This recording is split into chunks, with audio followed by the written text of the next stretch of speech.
გუშინკი რუსთაველის თეატრის ფოიეში კულტურისა და ძეგლთადაცვის სამინისტროს, საქართველოს თეატრის, კინოს და ქორეოგრაფიის სახელმწიფო მუზეუმის და კომპანიის ასკანელი ძმები ორგანიზებით ცნობილი ქართველი მხატვარ სცენოგრაფის მიხეილ ჭავჭავაძის გამოფენა გაიხსნა. ექსპოზიციაზე დამთვალიერებელს ხელოვანის ფერწერული ნამუშევრების და სპექტაკლებისთვის შექმნილი ესკიზების ნახვის შესაძლებლობა მიეცა.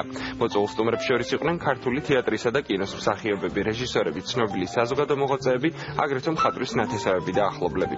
გამოფენას რუსთაველის თეატრი 14 იანვრამდე უმასპინძლებს. ხელოვნებაშიც დატოვა საკმაოდ დიდი კვალი და იცით თუ ვინმეზე შემიძლია ვთქვა რომ ცხოვრებაში ვიცნობდი კრისტალური პატიოსნების და მაღალი ზნეობის ადამიანს, ეს იყო მიშა ჭავჭავაძე. მე არ მომერიდება და არ თქვი რომ გადაჭარბებული იქნება თუ ვიტყვი რომ მიშკო ჭავჭავაძე იყო არაჩვეულებრივი გენიალური თეატრალური მხატვარი.